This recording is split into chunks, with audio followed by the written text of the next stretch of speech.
Bonjour les amis, aujourd'hui on est le 22 décembre 2025. On va commencer par le Crypto Bubble pour voir une map qui est tout à fait indécise, pas du tout claire.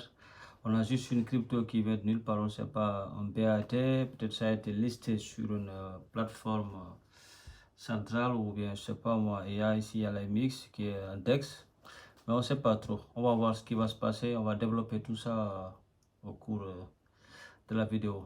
Donc, si on regarde bien le crypto bubble, on a le Bitcoin qui nous a fait juste en une journée plus 2%. Mais il faut savoir que la journée n'est pas terminée, on est à 18h, 19h.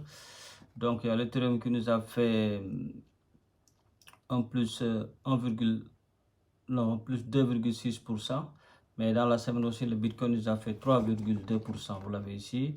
On a l'Ethereum qui nous a fait 1,4% pour la semaine. Et on a le XRP qui nous a fait 0,50% et 1,8% pour la journée. Donc il est à 1,93. Donc on verra d'ici la fin de la journée par où ça va aller, où ça va se terminer. Donc pour les volumes en 24 heures, on a 36 milliards sur le Bitcoin, on a 18 milliards sur l'Ethereum et on a 2,6 milliards sur l'XRP. Donc c'est des volumes super faibles et on verra ce qui va se passer. Mais il faut savoir que c'est des volumes très faibles. Donc là on va aller voir au niveau des nouvelles ce qui se passe sur les infos. Donc on a JP Morgan qui explore le trading crypto pour ses clients institutionnels. Donc c'est très intéressant aussi parce que le colosse de Wall Street pèse 4,500 milliards d'AM et pourrait bientôt proposer du trading crypto en direct. Après des années de scepticisme, le virage s'accélère. Il faut savoir que Jimmy Dimon, qui est le CEO de JP Morgan, pendant 6-7 ans, il s'est mis à dire que des âneries, que des cochonneries, que des mauvais trucs sur le Bitcoin. Il l'a jamais aimé.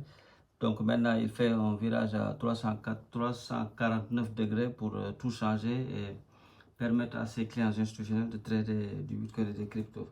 Donc c'est la pression institutionnelle qui s'accélère. Donc là aussi, on a Tether qui passe à la vitesse supérieure dans l'IA avec le QVAC Genesis 2. L'Open Data s'étend désormais à 29 domaines pour améliorer la qualité des modèles d'intelligence artificielle. Donc la crypto, la data et l'IA, c'est une convergence qui est en marche. Pourquoi pas? Mais on a juste un tout petit peu peur pour la bulle IA qu'on dit qui pourra exploser en 2026-2027. Nous ne savons pas. Personne n'a une boule de cristal, nous le saurons. Donc il y a on a la rupture en cours parce que la tokenisation va transformer la finance plus vite que le digital n'a bouleversé les médias. Donc ça, si vous pouvez l'entendre, ça veut dire que la tokenisation va bouleverser la finance. Parce qu'à partir de maintenant, tout ce qui est trading traditionnel, comme les bourses traditionnelles, il fallait attendre le lundi au vendredi, à partir de 8h à 18h, c'est fermé, tout ça. Maintenant, non. Ça va se faire du 24/24, ça va se faire 7/7 et ça pourra être liquidé en temps réel avec XRP ou avec RLUSD. Donc, c'est pour ça qu'on dit que ça va bouleverser la finance comme le digital a bouleversé les médias. Parce que, imaginez-vous, dans les années 80, quel plaisir on avait d'avoir un journal en papier ou bien un livre ou bien une aventure Zambla, tous ces trucs, Rex, Tex, ou bien aller à la bibliothèque, prendre un livre, lire. Maintenant, vous êtes chez vous, avec le digital, vous n'avez pas besoin d'aller au lycée pour faire des nuitées, pour faire des veilles, faire vos cours, tout ça. Avec le digital, vous le faites. Donc, c'est ce que ça veut dire. Donc, BlackRock propose déjà des fonds tokenisés, la machine est lancée. Ce n'est plus une théorie, c'est une transition qui est en train de se faire. Et la Réserve fédérale qui consulte le public sur des comptes de paiement permettant aux entreprises crypto et fintech d'accélérer directement au système de la banque centrale sans autorisation classique. Un changement de paradigme en vue. Et là, on a des élus américains qui demandent à l'IRS de corriger la double imposition du stacking avant 2026. L'objectif, c'est de ne plus taxer des revenus non réalisés, un signal fort pour la volume du staking aux États-Unis. Parce que le staking a posé beaucoup de problèmes au niveau des États-Unis. Parce que le staking, c'est des rendements annuels qu'on te donne après avoir miser tes cryptos sur une plateforme ou sur comment dire, sur un régulateur, sur un validateur. Donc lui, tous les années, il te donne un pourcentage sur ce qu'il a gagné. Donc c'est ça.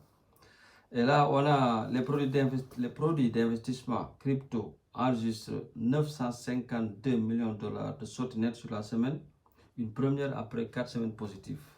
Donc une simple pause ou un vrai signal de prudence, nous ne le savons pas.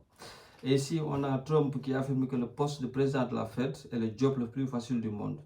Sa shortlist pour remplacer Jerome Powell se précise entre Rick Ryder, qui est un ancien employé de BlackRock, et Kevin Hassett, et Kevin Warsh et Christopher Waller. Un choix qui pourrait redessiner la vie politique parce que tous ils sont pro-crypto. Donc nous n'aurons aucun problème avec ces gens-là.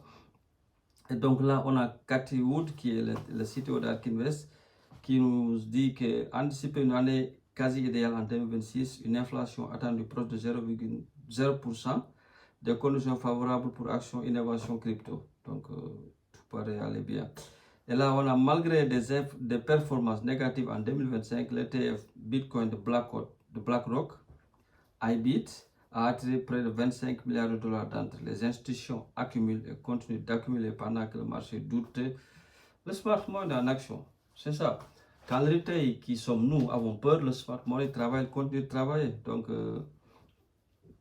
c'est ça. Ici, on nous dit que les hackers nord-coréens ont volé 2,02 milliards de dollars en 2025, tout ça en crypto, soit plus 61 millions, soit plus 681 millions en 2024, selon le chaîne analyse. Cyberguerre, sanctions contournées, crypto en première ligne. Les risques géopolitiques n'ont jamais été aussi clairs. Donc, voilà. Et là, on a aussi, selon les nouvelles des parlementaires ouest, qui proposent une exonération fiscale jusqu'à 200 dollars pour les paiements en stablecoin, une imposition différée sur les rewards de staking. Donc, un pas clé vers l'adoption massive.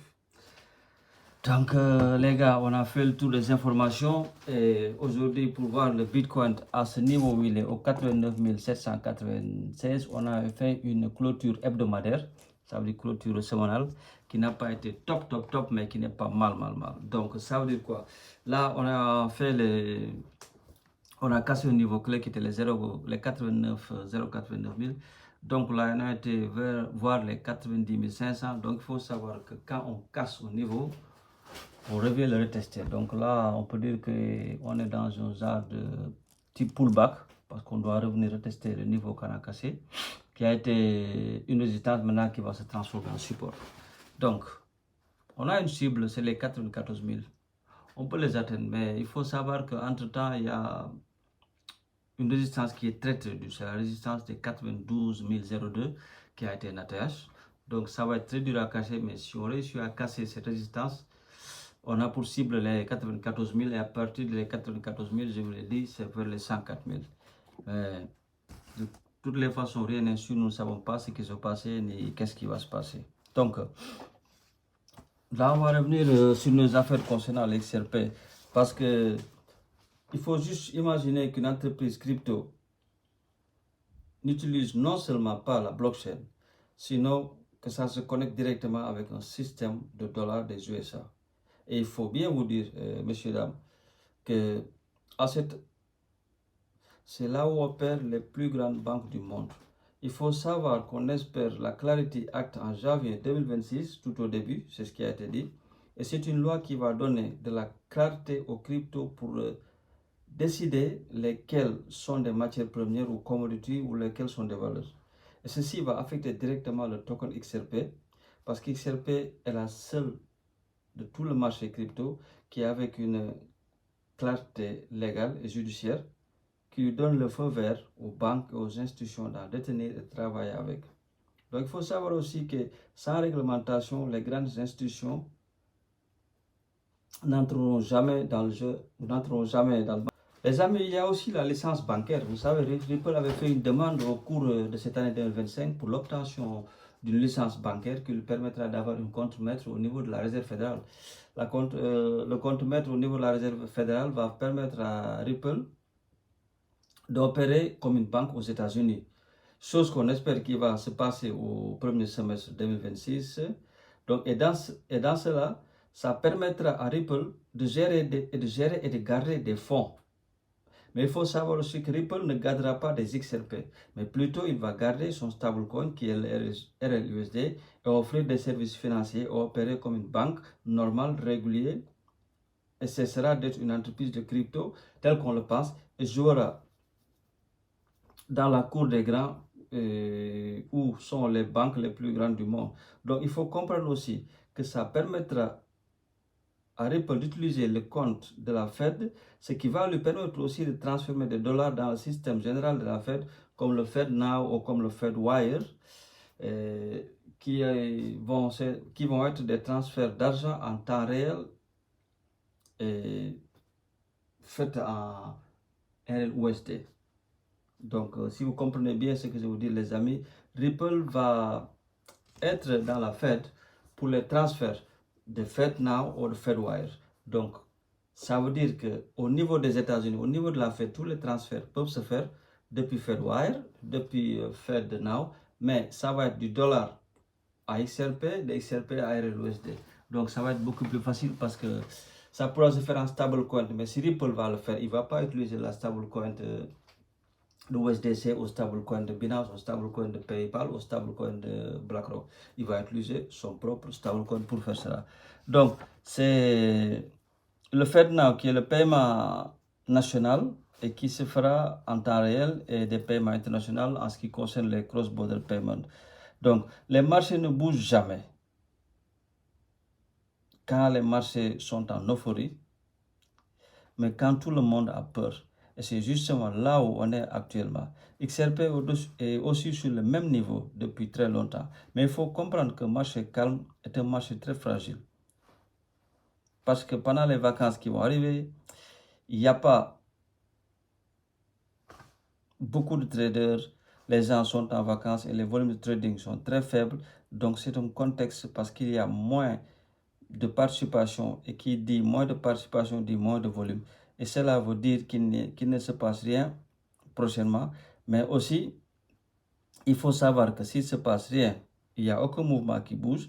Le prochain mouvement qui va venir va être un mouvement qui sera très, très, très efficient. Parce que pendant toute l'attente, ça va être un mouvement tranchant. Donc, il faut juste comprendre que ce calme, ça veut dire quelque chose. Donc, pour le moment, il y a le retail qui sont les gens avec des petites quantités d'argent, qui n'ont pas beaucoup d'argent, qui ont très peur, qui sont en train de sortir. Mais quand ces gens sortent, c'est les institutions qui achètent ce qu'ils vendent. Donc, plus ils nous poussent à aller dehors, plus eux ils accumulent, plus eux ils seront dans le contrôle. Et c'est comme ça que est planifié le marché. C'est comme ça que doivent se passer les marchés financiers. Le marché n'est pas là pour nous faire gagner de l'argent. Le marché, il est là pour nous faire perdre de l'argent. Donc, là, c'est moi très difficile. Les gens craquent, tout le monde pense qu'est-ce qu'il doit faire, ça va monter, ça va pas monter. Non. Si vous êtes dans XRP, vous croyez dans XRP, et détenir des XRP, il faut être calme et jouer selon la logique des choses. Il faut comprendre que détenir du XRP maintenant, vous pouvez voir que XRP peut monter à 2 $, 4 $, 5 $, 6 $, 10 $, jusqu'à 20 $, vous vendez, mais vous allez perdre. Parce que quand le système va être prêt, quand le monde financier va embrasser le XRP Ledger, quand tout va être mis, les tokens, la tokenisation, les cross-border payments, les lending, les plateformes, tout ça préparé et que Ripple est prêt, vous aurez vendu pour jusqu'à 50, vous serez perdant. Mais qu'est-ce qui sera mieux? C'est d'attendre que le système embrasse le XRP Ledger. Donc là, qu'est-ce que vous pourrez faire? Vous pouvez faire de lending, vous pouvez déposer votre argent, vous pouvez stacker et juste vivre des bénéfices, vivre des intérêts et des profits. Mais je comprends que c'est moi très dur. Il n'y a personne sur le YouTube, il n'y a personne sur le marché, il n'y a personne sur les plateformes de trading, à part les institutions, à part les baleines qui sont en train d'accumuler comme si jamais on va avoir encore des cryptos. Parce qu'ils ont de l'argent. Les institutions, c'est les banques, c'est les fonds souverains, c'est des royaumes, c'est des États qui ont des sous. Nous n'en avons pas. Mais le peu qu'on y met, là, c'est trop dur parce qu'on a besoin de faire quelque chose pour Noël. On a besoin d'acheter des choses pour le Nouvel An. On a besoin de faire plaisir à la famille. Et qu'est-ce qu'on va faire si on n'a rien d'autre et qu'on espérait que ce mois de décembre sera un rallye de Noël, que ça allait monter aux étoiles? Nous nous sommes tous trompés ou nous ne sommes tous pas trompés parce que j'ai aussi dit sur cette scène que XRP peut être à 100 $. C'était prévu, c'est quelque chose qui pouvait être possible. Mais il faut savoir que le marché est manipulé par des mains que nous ne connaissons pas. Donc c'est eux qui décident, c'est eux qui savent où ça sera, ou quand ça va monter, ou quand ça va descendre. Nous, on ne peut que spéculer avec tout ce qu'on sait, tout ce qu'on a appris sur le trading. Ça nous permet d'avancer des choses, mais c'est eux qui décident ce qui va se passer. Donc c'était juste pour ça les amis, on se voit demain.